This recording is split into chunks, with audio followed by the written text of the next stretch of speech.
Wait.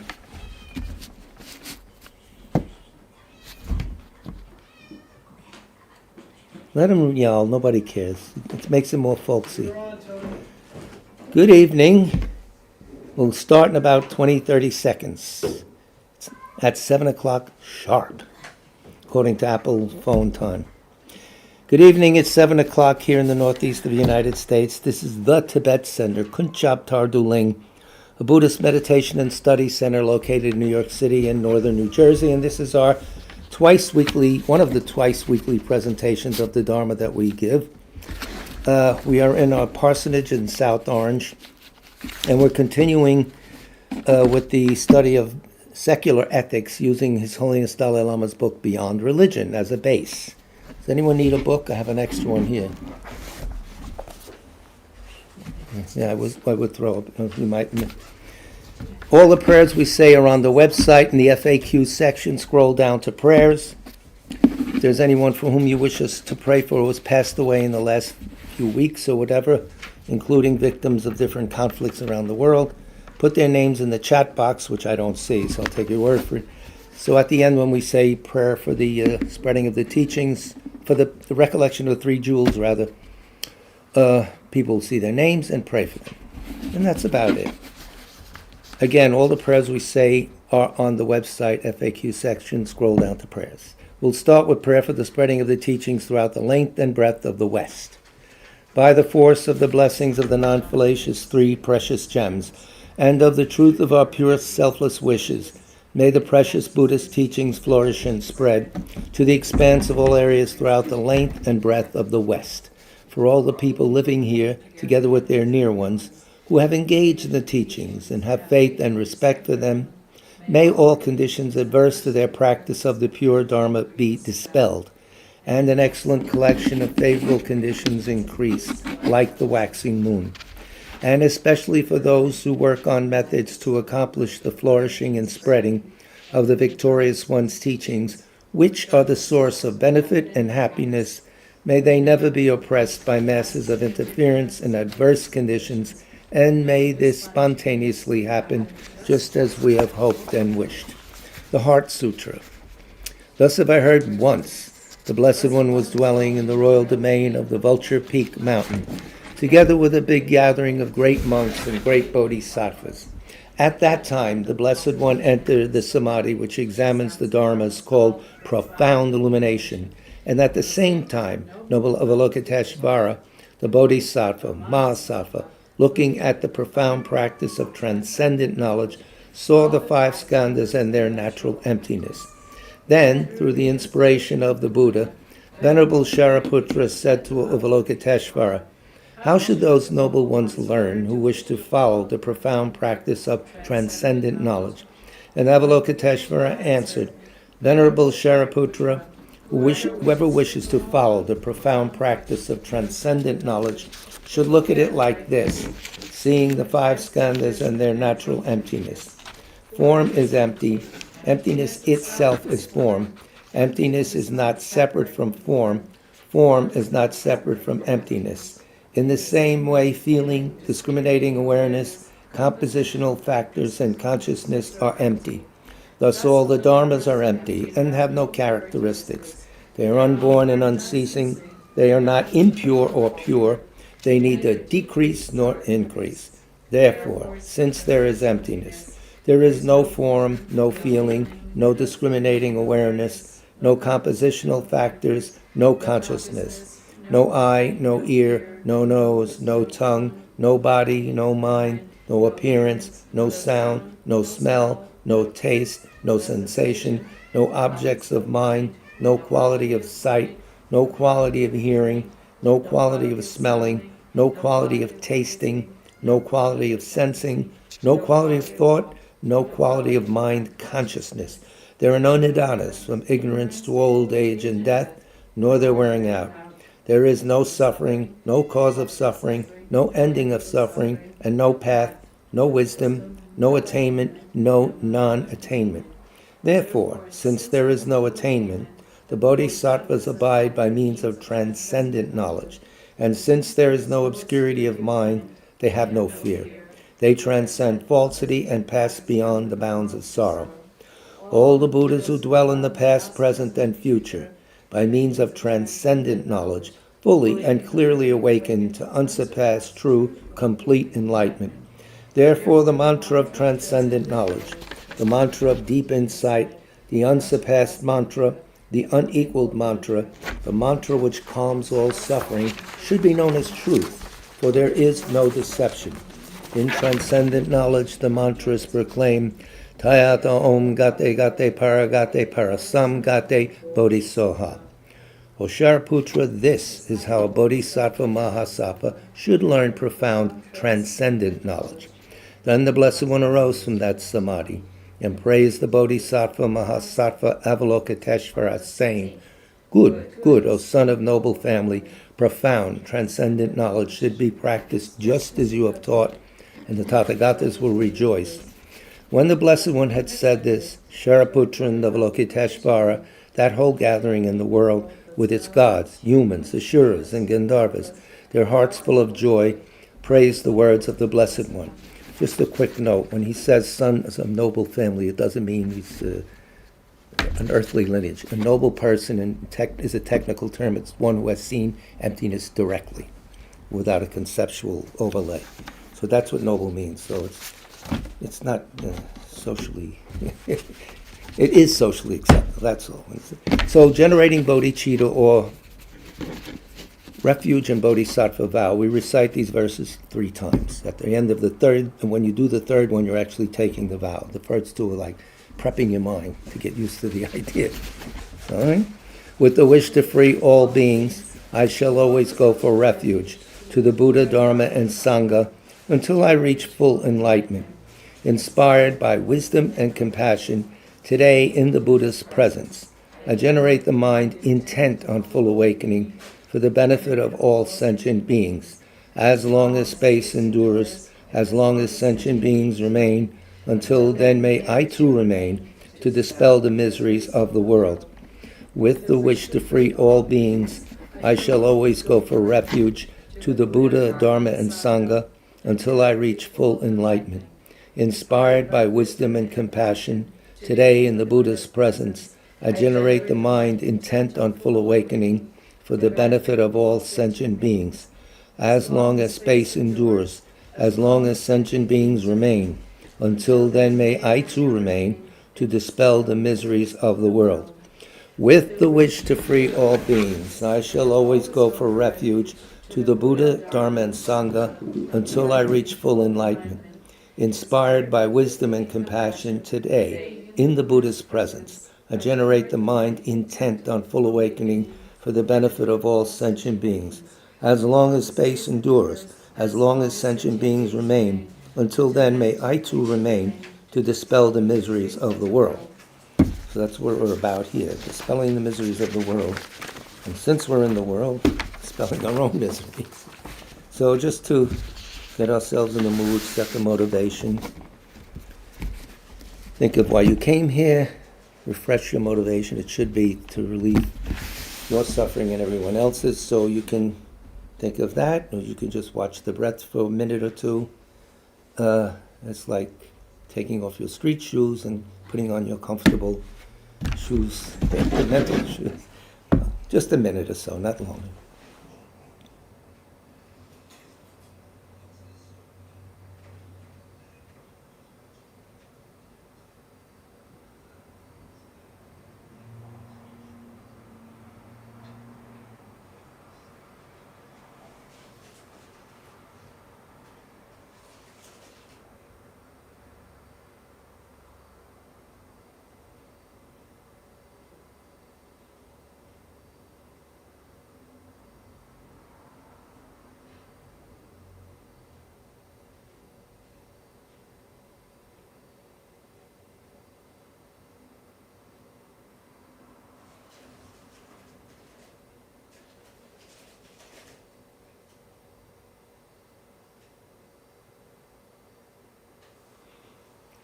Good morning.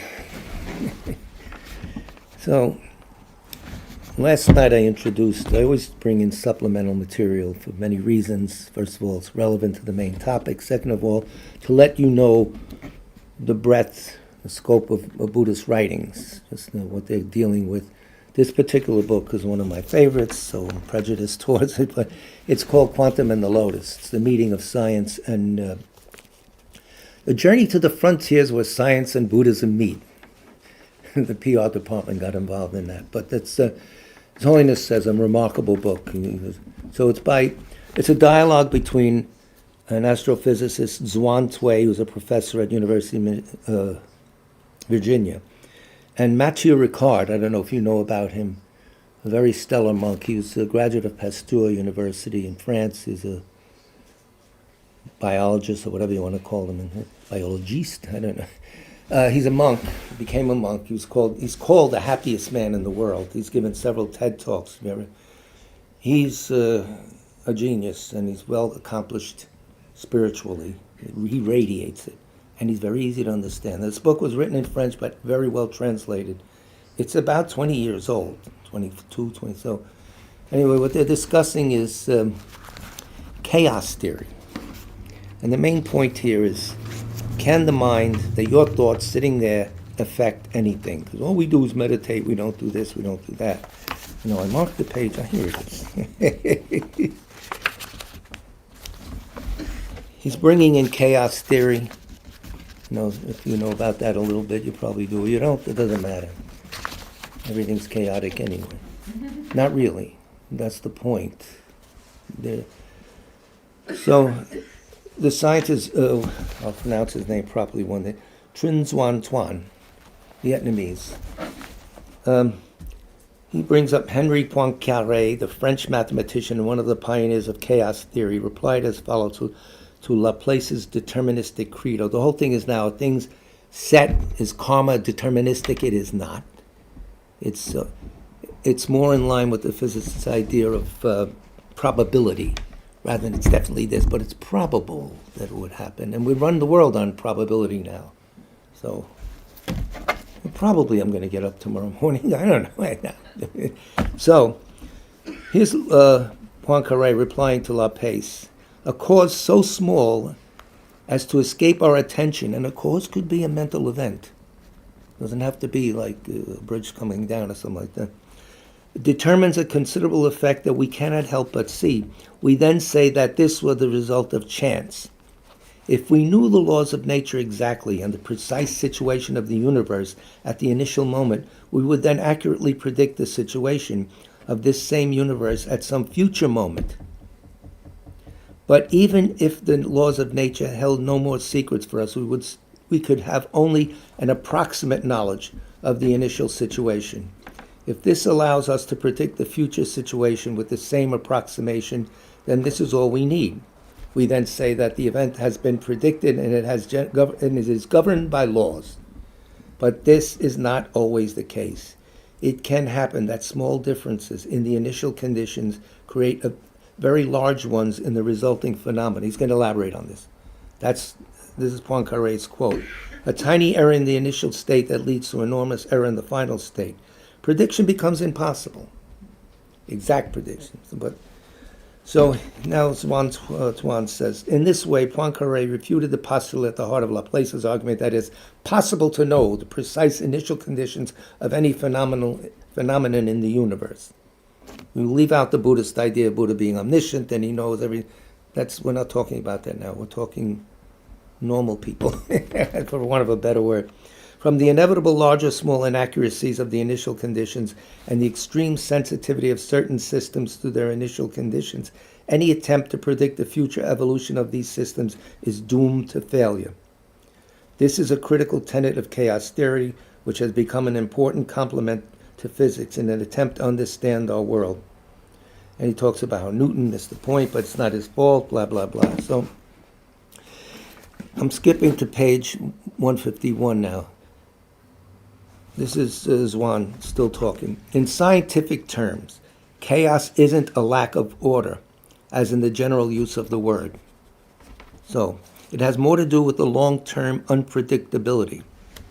with long-term unpredictability. For example, it is impossible to forecast next week's weather because weather events are extremely sensitive to initial environmental conditions. Now we're getting into our backyard here. In order to predict long-term weather, we would need to know those initial conditions with an infinite precision, which is impossible. Even if we were to acquire the perfect knowledge, it would not be possible to communicate it to our computers because of their finite memory. It's a big point, because there's other ways of knowing besides the dualistic way we know things. Even if you have AI, fast computation, there's another way of knowing many things at once. That's the state of omniscience. That's the state we carry the seeds of and within us. We all have the seeds of Buddhahood, whether we like it or not. Even mice have it. Whoever has consciousness. It's covered up. But it's not something we have to go run out and find or buy. It's there. We have to, by the process of spiritual development, remove the veils from it to get to our innate destiny, our innate who we are, etc. It comes up at times in the death process. You got to be very good at it to catch a glimpse and grab that.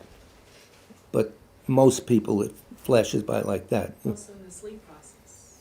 Right? Into the dream state, yes, if you're calm enough.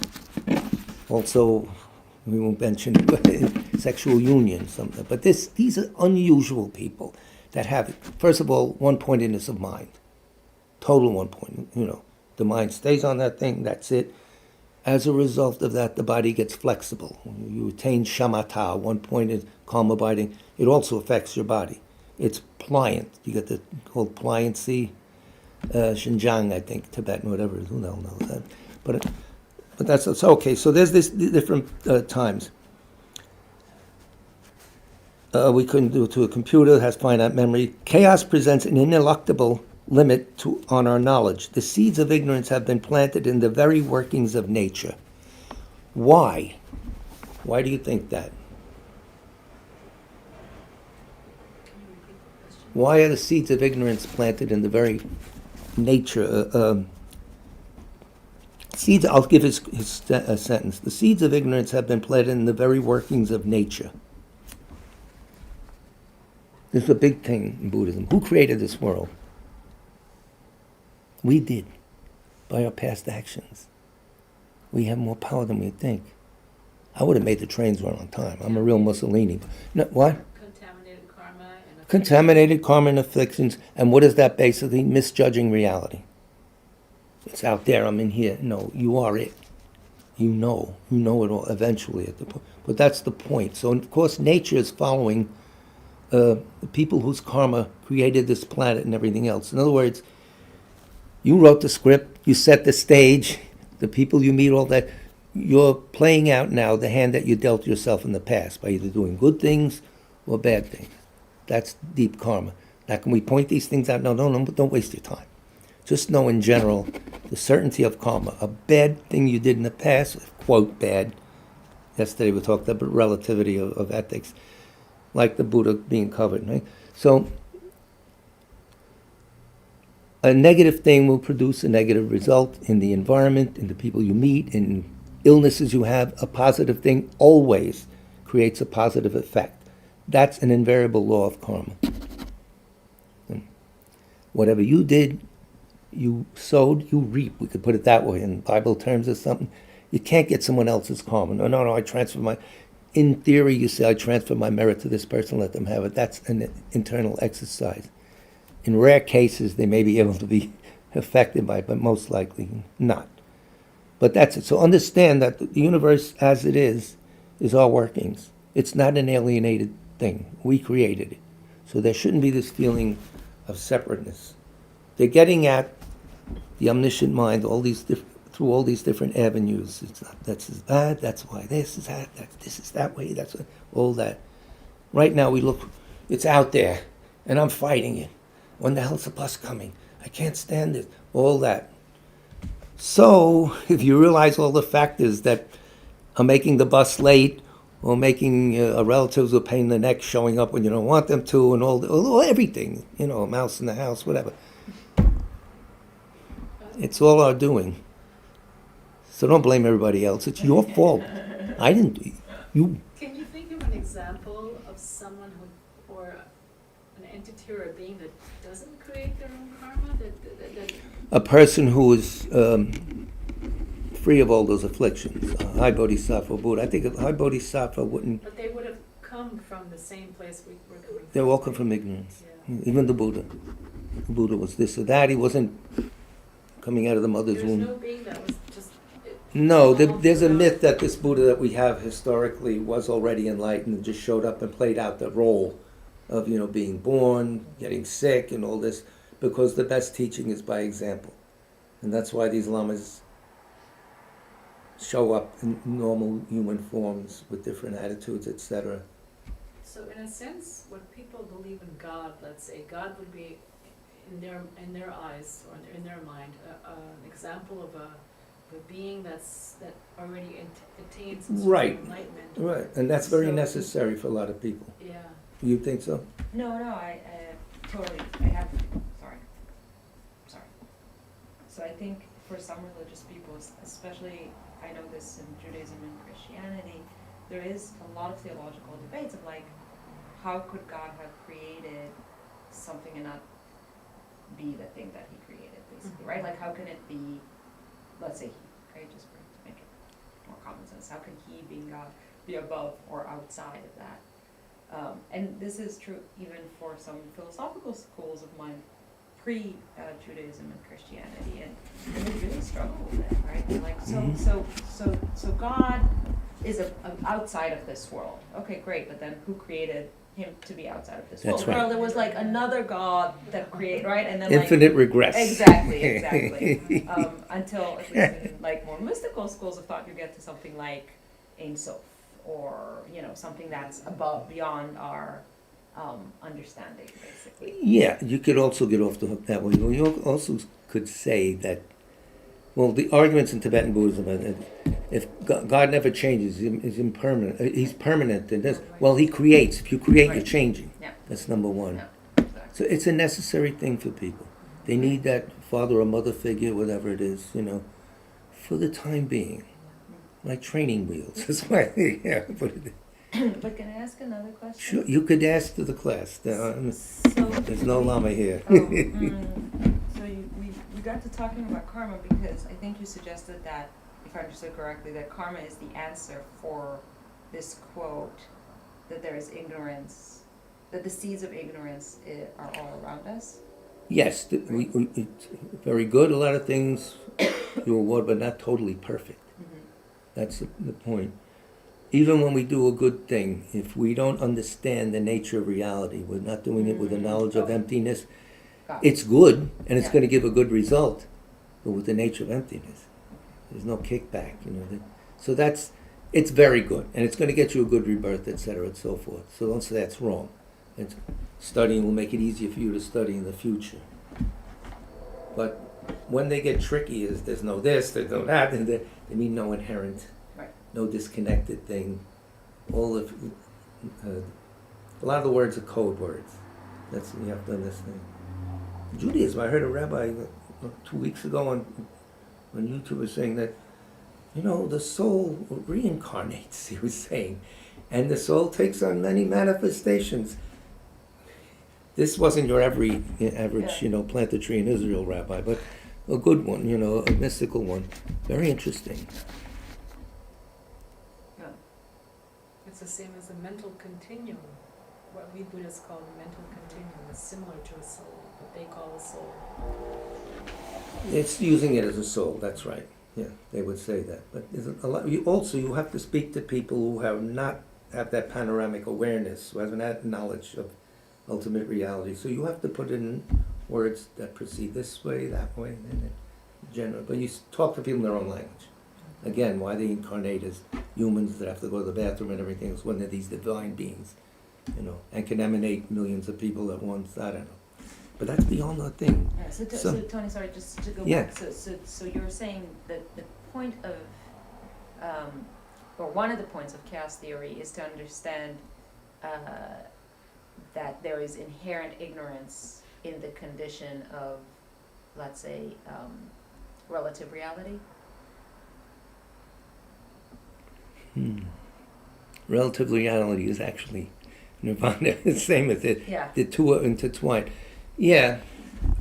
Chaos theory doesn't care about that, though. They're not. Okay. But he's using that as a point. He's going to talk about the butterfly effect. What I'm trying to bring out is that, well, if I start thinking good thoughts in my mind, how's that going to change the world? Because this whole book is about what you do internally has an effect externally. You want to get rid of war, you want to do this, start training your mind and become that person that's different from what it was before and realizes greed, fear, and all this stuff is out of the window. But how does that happen? All I do is sit in my cushion. It does. So the butterfly effect, have you heard of that? Or the pigeon effect. Whatever you want to do, the eagle effect, you could say Put anything. pigeons together and make a lot of No, money. it's butterfly is used because it's a very subtle thing. Oh, okay. A very subtle. Here, you'll see why they use that. The seeds of ignorance, I'm skipping down a little, page 151. The seeds of ignorance have been planted in the very workings of nature. It would be vain in an attempt to understand the weather's moods to set up meteorological stations everywhere. There would still be undetectable tiny atmospheric variations because we're dealing with our scientific way of knowing things and stuff like that. So as they become amplified, these fluctuations can lead to either a storm or a beautiful blue sky. That's why chaos is often explained by what physicists call the butterfly effect, and that is the flapping of a butterfly's wings in Guyana can trigger a rainstorm in New York. Newton and Laplace's deterministic dream has faded away. So now Matthew Ricard, the Buddhist guy, the good guy. Now, the butterfly effect is even clearer when it comes to mental events. That's the point of this whole diversion. A simple thought can lead to planetary convulsions. A feeling of hatred or ambition can set off a world war. Boy, have we seen that. We see it today. Tiny differences in the motivations behind our actions create radically different courses of events, which lead to a vast range of misunderstanding and conflicts.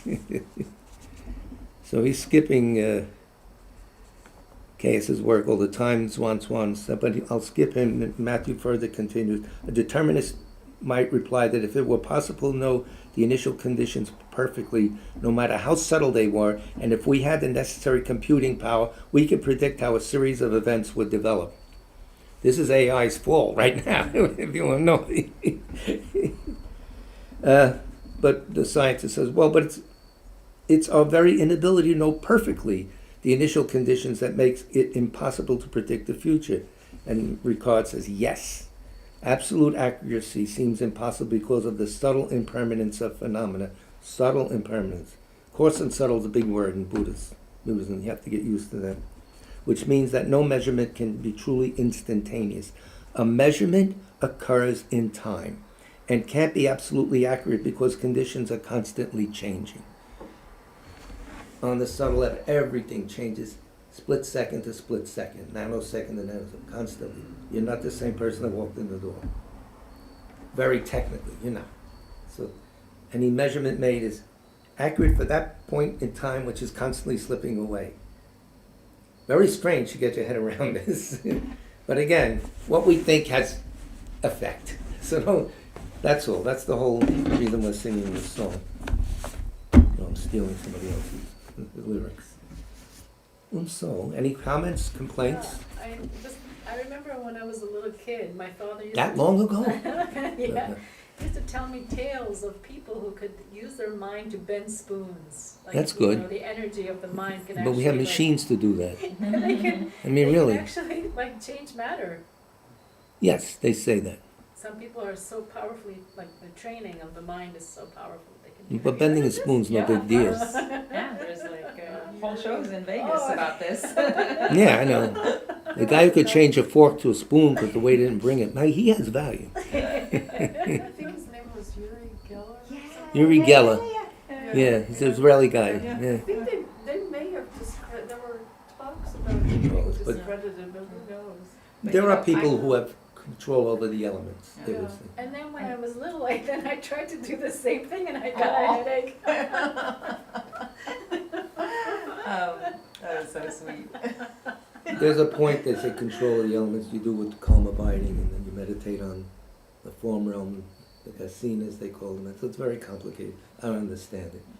But all these things depend on a calm abiding mind, which is nothing big spiritually, by the way. It's mental gymnastic. You'd have calm abiding and be a terrible person. Yeah. Concentrate on wiping people out. It's a Milarepa. Had to do all those, because he got back at people who caused hail or something to burn down his family's home or something. So he got back at them and had them killed.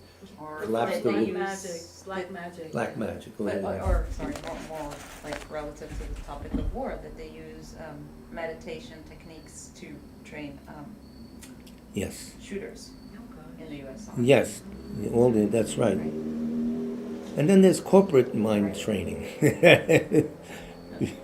Yeah, corporate one, yeah. Yeah, no, corporate No. mindfulness, I call it. It's used for the purpose, be calm, you make better decisions and all this, but in the meantime, you're still fleecing someone out of their life savings if you're in the financial. I wanted to do research at some point on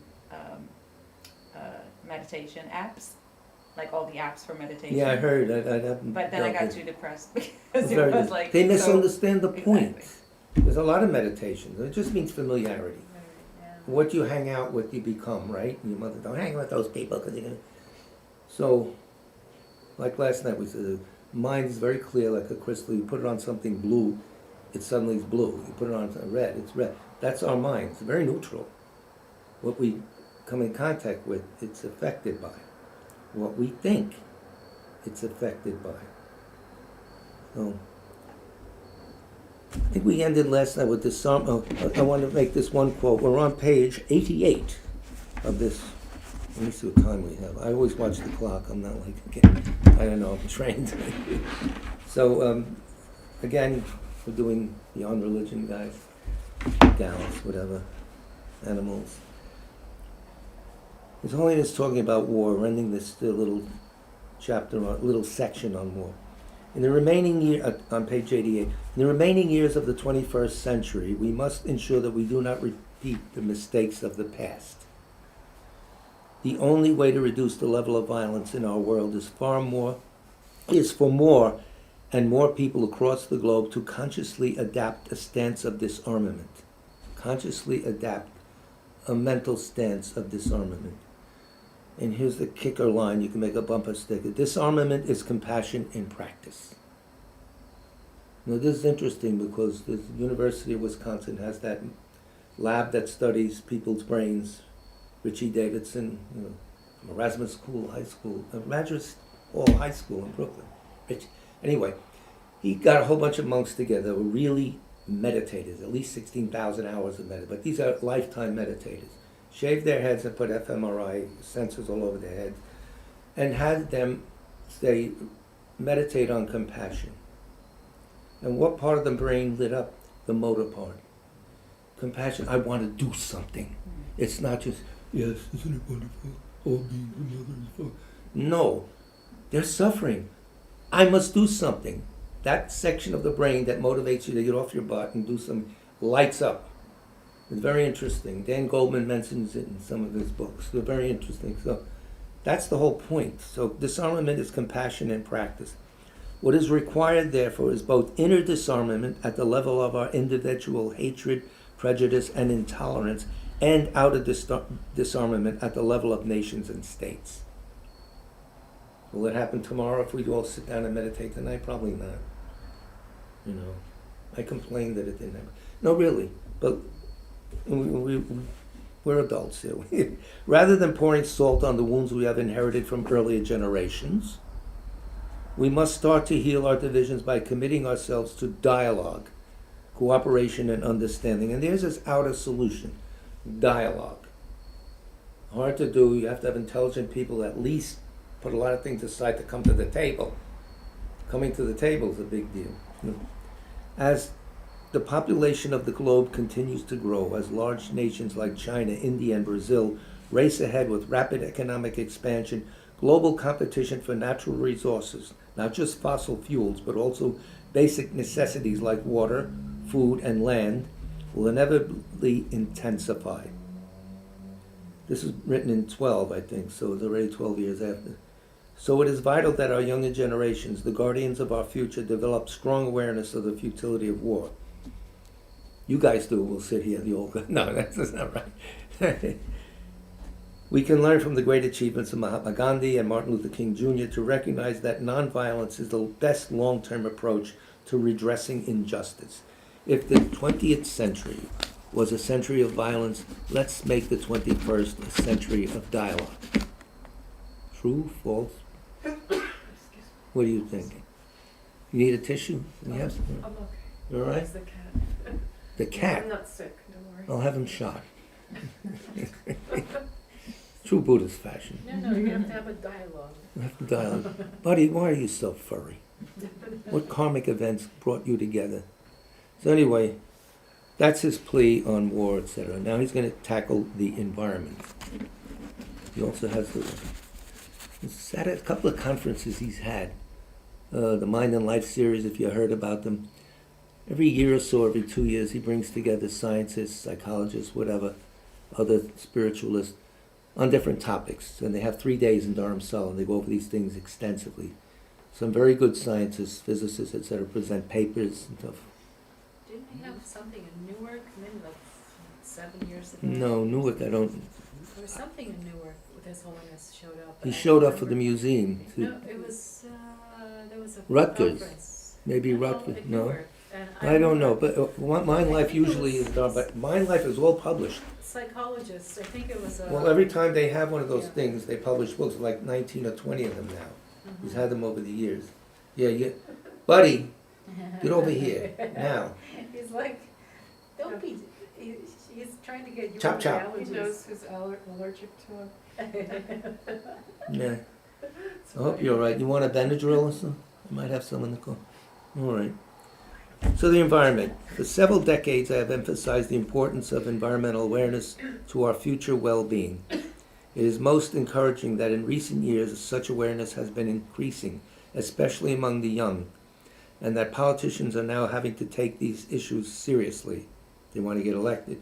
He also came out and gave very strong encouragement to that Swedish woman, the 15-year-old, Greta, what's her name? Greta something? Oh, Thunberg. Yeah, Greta she came to Thunberg. the UN a couple of times. Yeah.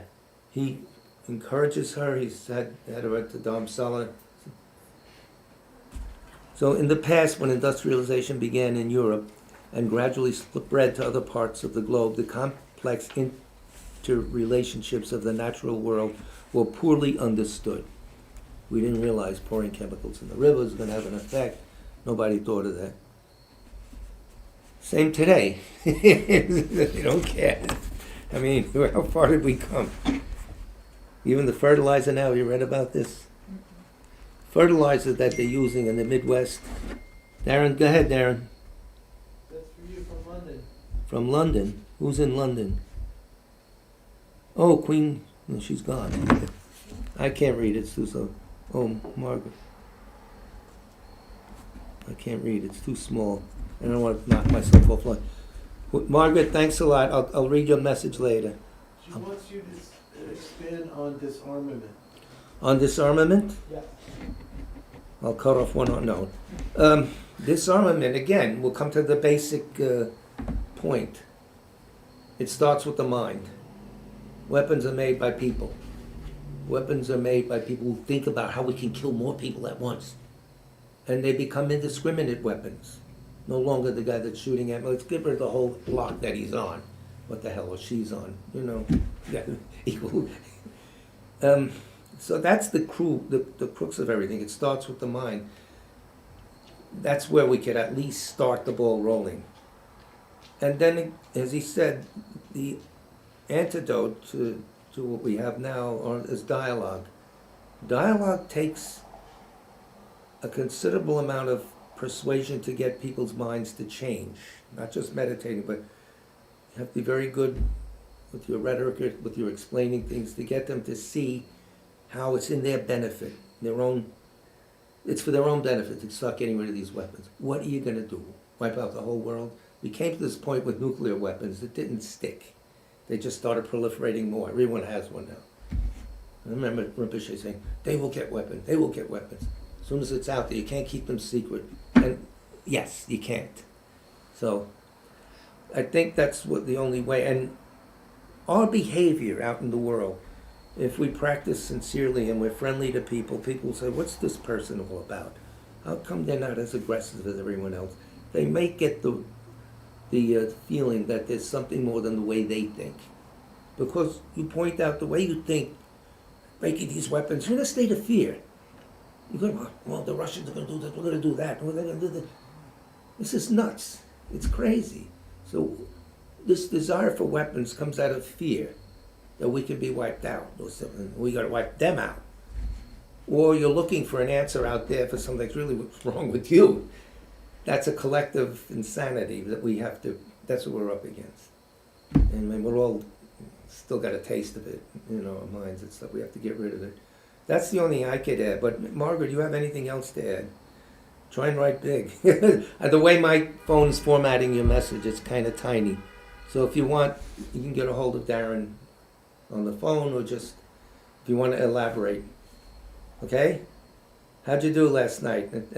Or tonight too? Oh, tonight, yeah. Oh, Margaret. Margaret, yeah, she's... She's on Monday. Yeah, Darren pointed out that the church you are performing at has the Beatles all over it. Right, Darren? Yes. Darren's a Beatle maniac.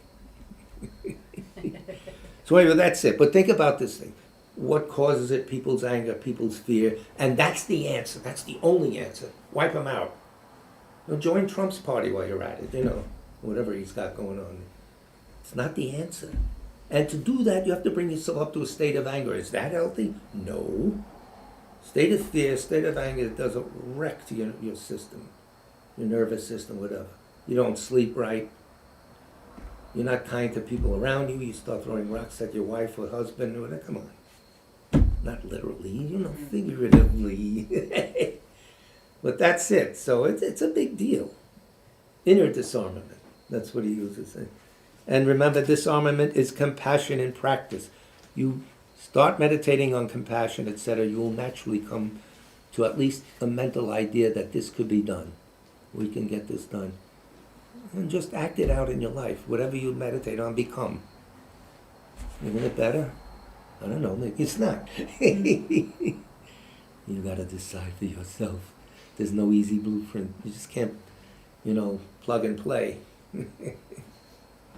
So, that's it for now, Margaret. But when you come back, we have a lengthy discussion. The environment. He said blah, blah, blah. Industrialization. People, brought, it's great. We can make these products very cheap. Printing, etc. But nobody thought of the effect of throwing ink in the tanning. Produced a lot of pollution in rivers. Still does. But we could have a nice leather jacket, not like the homespun stuff. Everybody said, yeah, great. But they didn't realize. And we were those people, probably. we weren't always who we are now, and we came from a past life. So, and I guess we're inheriting what we threw around. So clean up after yourself, will you? So they pull in. Science has advanced, and our understanding of delicate balance of the natural world has grown. The excuse of ignorance is no longer available. We know now. It may not be a convenient truth, as Al Gore said, but we know now that it's wrong. Even the investment community that's pushing stocks in Exxon and all these other things, that they know it's wrong. They're not stupid, but they're more fixated on their wallet, and also equating success in life with something computable. Come on, guys. Today we must face, His Holiness goes on page 89, ladies and gentlemen. We must face the reality that our excessively materialistic lifestyles are wasteful and come at a considerable environmental cost. I think we all agree with that, because we wouldn't be coming to the Tibet Center. There's nothing in it here for the materialistic. Well, there's good espresso, there's cookies. Not bad. You don't have to throw everything out. It's only natural for people in the developing world to aspire to the same level of comfort enjoyed by those in the developed world. But with the global population rising rapidly, it is clear that we do not change the patterns of if we don't change the patterns of consumption, the consumption we consider quite advanced, and quote advanced, humanity's thirst for natural resources will be unsustainable. And that's true, and we know that now more or less. We're getting a little feeling of a frisson of nervousness about it, we know. And also us in the kitchen, we know, throw the plastic here, throw that there. That's different from 20 years ago. I threw everything away, that was who cares, But now it's different, so that's some progress, I think. Already we are seeing the results, overexploitation and the corresponding degradation of the natural environment are generating environmental crises at local and global levels. It is very important, therefore, that the nations which are pursuing such rapid economic growth do not blindly follow the models of development they see in the more affluent countries. Instead, he's being specific now, countries such as China, India, and Brazil should take the lead in finding new, more sustainable avenues of development. In this regard, I consider the economic model of microfinance, which can be flexible and sensitive to local environmental issues, to be very forward-thinking. I don't know too much about micro. It's a small women. These women in India started a small bank, lending $50, so people could start small businesses. A lot of it's in the solar business in India. There's a lot of sun there. Might as well cash in. Very smart, but it's hard to get the capital together. So instead of going begging to some big corporation and giving up your land and everything, they run the show. You start your own little thing on a local level. That's a very simplistic way of presenting it, but it makes sense. And then I think, although I'm not sure, that then bigger investors might invest in several microfinance. They do. But then each one stays within their community. So there's still those folks that are into stocks, etc., that I don't understand anything about, can invest in those kind of markets, but the markets don't get, McDonald's. Yes, that's a good McDonald's. Yes. Ain't a Happy Meal anymore, is it? And there's this initiation where you're supposed to partake of the 5 cow products, milk, this, that, and the other. And they actually sell things in India, pills or somewhere it's distilled and everything. Well, here we have a McDonald's Happy Meal. That's funny. I'm safe, thank you. Ay, ay, ay. I don't know, man. Doesn't even taste good anymore. Whatever happened to Ronald McDonald? He died? No, he's changed the sex. It's Ronaldo or Ronalda or something. I don't know. No, I don't know what happened. He's around, don't worry. If there's people led by that deep psychological archetype that they've produced to make people eat crap, it works. Gone, right? I don't I know. haven't seen him around. Yeah, Remember I used to see him on the bus. I don't know. I don't know where he is. If anyone knows the whereabouts of Ronald McDonald, He's call your police station. reincarnated as, yeah, I'm waiting for the joke.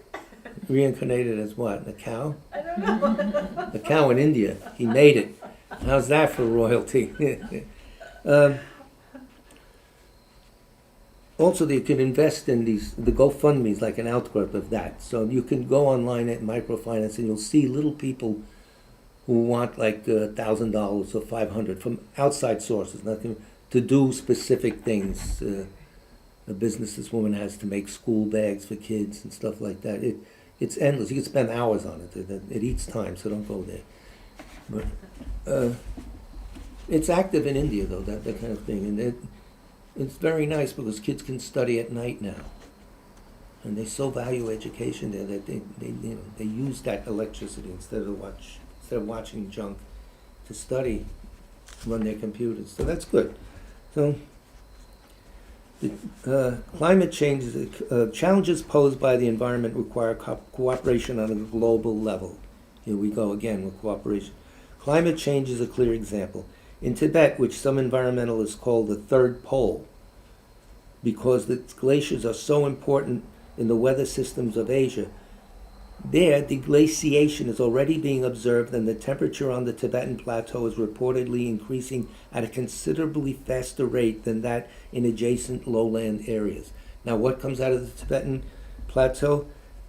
Asia's important rivers, such as the Yangtze, the Yellow River, the Mekong, the Salween, and the Brahmaputra, and the Indus, for example. Those are great big river systems that go into China, who should know better. Now it's their own water. So maybe by bringing these things up, even people who are materialistic will see the benefit, the wise, selfish person, in other words, that thing will kick in. So they all come from Tibet. As the glaciers recede, all the areas downstream will become more vulnerable to drought. This will come in addition to the effects of deforestation, which is already taking its toll at greater levels of flooding. The land can't hold the water, doesn't it? In the long run, deglaciation in Tibet could contribute to drastic climate change and severe water shortages and desertification. Desertification? I don't know. It becomes a desert. Desertification, people think of chocolate. In China, India, Pakistan, and Southeast Asia, and that's a lot of people. Excuse me, that's a lot. This would be catastrophic for the whole world, of course. It is no longer realistic for states to think only of their narrow national self-interest. That's true. Developed nations, which enjoy so many benefits, must act in cooperation with developing nations, which naturally want to share those benefits. Genuine cooperation cannot, however, be imposed by force. And here we go again. A change of mental attitude. It can only emerge from mutual trust and respect among the parties involved. And trust comes only with transparency. And that's what we're talking about, getting people to the table and dialogue. Being transforming, transparent, hiding nothing. When you hide something or you're putting on an act, so you're naturally tense. You're constantly making the scene that you want to. Just be who you are. He's only liked, he didn't like his policies, W. Bush, but he said he was very down to earth. And I told him, I love you a lot, but I hate your policies. He told him this directly, and Bush was gracious about it. But it's only like because he was transparent. He said, yeah, try this around a buffet line. Try this is good, that's not so good. Folksy, transparent, not I'm the president, who are you? And he always says, he's a simple monk. I wish more diplomats were like that. No kidding. There's more blood in all these diplomatic suits. Sad, but let's not act high and mighty. We're probably share part of the guilt. Anyway, it can't be imposed by force. It can only emerge from mutual trust among the parties involved, and trust only comes with transparency. So there's no tension in your dealing with people. They should know that I'm this, I'm that. Let it all hang out. Everybody can find out about you anyway now in 10 minutes. So, the failure of the 2009 Copenhagen Summit on the global environment was sadly an example of how when parties fail to look beyond their own narrow self-interest, cooperation becomes impossible. So we can think of this on the macro level and on the micro level. Agree or not agree, complain, any ideas of your own to make it better? What about we want this, we want that? What's wrong with that? I want this and I don't have it. I want that person to like me. There's tension. Even on a subtle level you don't pick up. I'd like that. You're here, that's there, you don't have that. Instantly, there's a state of tension. It's very subtle. But if you start looking at it carefully, it's disturbing. When you realize that it's uncomfortable and disturbing, maybe you'll start thinking, well, maybe wanting this and wanting that isn't so hot. It's not the answer. Because when I get it, I'm sick of it, then I want something else. So that's something to examine. The tension between what I want, what I don't have, is a big problem. It goes a lot of things. I want this thing to sit here and it fell on the floor. Every little thing, micro thing. Start to look at that as a big joke that you can overcome. All right, don't cry over spilled milk or whatever. Deal with it. And then certain people right now, why don't they see this? Why don't they stop bombing each other? They haven't gotten the word yet. There's always this constant duality going on, right? How do you mean duality? duality, it's like, I'm here and the world is out Right. there, and I want, you know what I mean? I It's want like something this that and I this. already have, by the way, if you And realize who you people really don't are. realize that if you get rid of the duality, then you have. Well, yeah, well, that you have to do a lot of work. You'd be a noble person and saw emptiness directly, or whatever. Yeah, but that's the goal. But in the meantime, don't get overwhelmed with it. It's gonna happen, of course, you know. I think I'd rather have another The nicer world is car. your oyster, people don't realize. Are you allergic to it? You allergic? Yes, we almost come out of our shell. I don't know. But that is something I try to carry with me. Because you find yourself, you know it now, you've heard it, but putting it into practice, it's a matter of reflect, that have been trained over countless billions of our existences. We didn't just arrive here off the bus from nowhere. So, or mother's bus, I don't know. Yeah. So we're carrying with us all our impulses and habits of the past. Unfortunately, now we're taking a bigger view of just our own life. Not only our own life, but of the world and everybody else.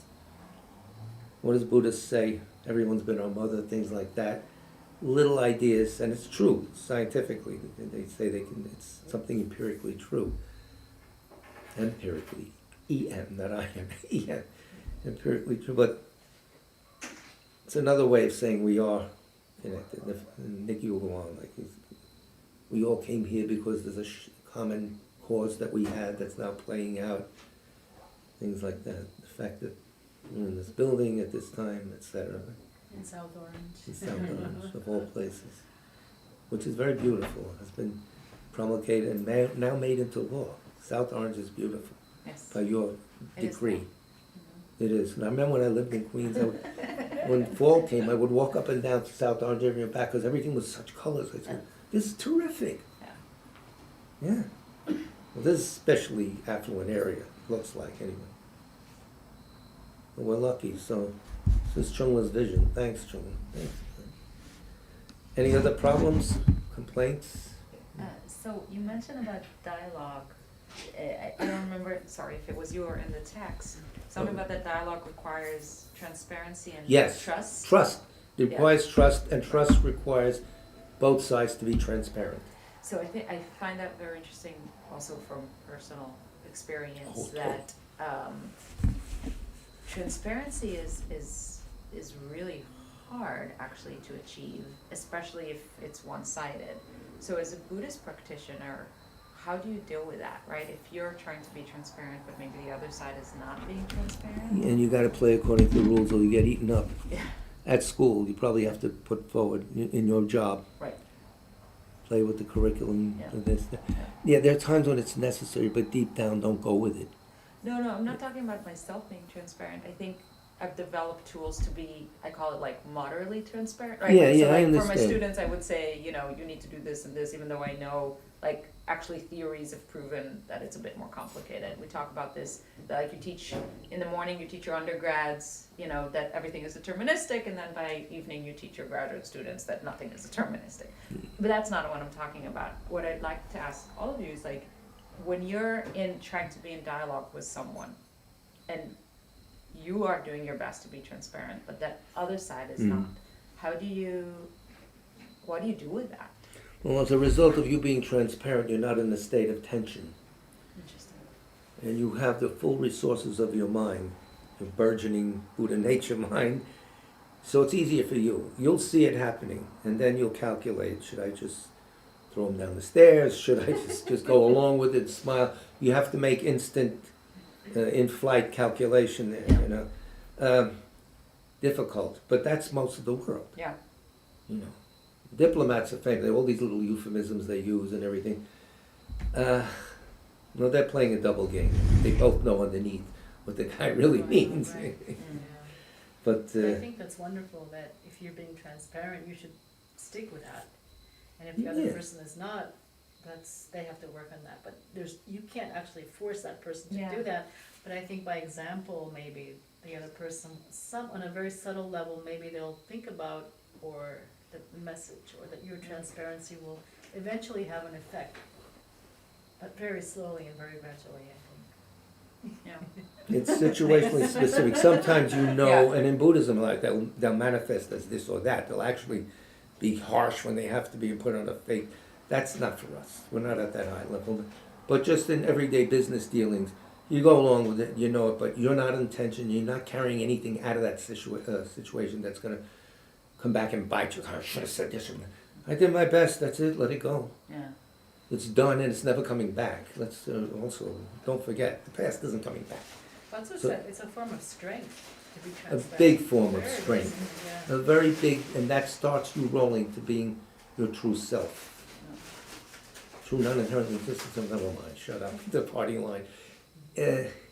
Yeah, but you'll find that out. You do it a couple of times. You say, okay, from my side, the Tibetans always say, from my side, I did my best. Exactly. I put up with that. They want to do, okay. You don't want to do, okay. Remember when children say, you don't want, okay, fine. But he's being totally transparent, telling you what. You can let them do whatever they feel like. Well, they have to. You're not going to promulgate. You can't legislate morality. It's, that's that. It's not, I mean, no matter what, different dictators think, you can't. I don't know. Anyway, Darren, do we have any names of folks to pray for? The whole of Darfur, for instance? No more questions. Gaza, no names. So, Sutra, the recollection of 3 jewels for all those who have died recently. May they all go to a good rebirth where they can learn. That's the definition of a good rebirth. There's 4 victims from the Georgia shooting. Yes, very good. You didn't know about it? 14-year-old kid wiped out 4 people, 2 teachers and 2 students at a high school near Athens, Georgia, between Atlanta and Athens. I forgot the name of the town. Just recently, like a few hours ago. Debbie's down there. You might call her. I think she's near. Yeah. The world. That kid probably thought he'd be happy by wiping out people. That's how everyone does things thinking that they're getting happiness. Doesn't that suck? I don't know. Yeah. You have a child, so now these things hit you harder. And you're a grandmother, not just a mommy, a grandmother. Ay, ay, ay. Recollection of the Noble 3 Jewels. I prostrate to the Omniscient One.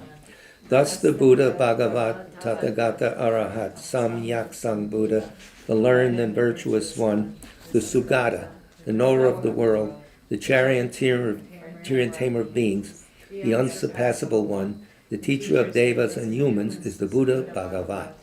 Tathagata is in accord with all merit. He does not waste the roots of virtue. He is completely ornamented with all patience. He is the basis of the treasures of merit. He is adorned with the minor marks. He blossoms with the flowers of the major marks. His activity is timely and appropriate. Seeing him, he is without disharmony. He brings true joy to those who long with faith. His knowledge cannot be overpowered. His strengths cannot be challenged. He is the teacher of all sentient beings. He is the father of bodhisattvas. He is the king of noble ones. He is the guide of those who journey to the city of nirvana. He possesses immeasurable wisdom. He possesses inconceivable confidence. His speech is completely pure. His melody is pleasing. One never has enough of seeing him. His form is incomparable. He is not stained by the realm of desire. He is not stained by the realm of form. He is not affected by the formless realm. He is completely liberated from suffering. He is completely and utterly liberated from the skandhas. He is not possessed with dhatus. His ayatanas are controlled. He has completely cut the knots. He is completely liberated from extreme torment. He is liberated from craving. He has crossed over the river. He is perfected in all the wisdoms. He abides in the wisdom of the Buddha Bhagavats, who rise in the past, present, and future. He does not abide in nirvana. He abides in the ultimate perfection.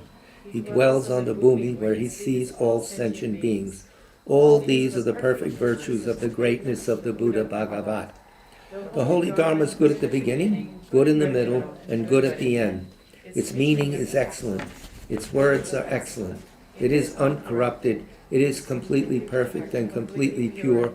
It completely purifies. The Bhagavad teaches the Dharma well. It brings complete vision. It is free from sickness. It is always timely. It directs one further. Seeing it fulfills one's purpose. It brings discriminating insight for the wise. The Dharma, which is taught by the Bhagavat, is revealed properly in the Vinaya. It is renunciation.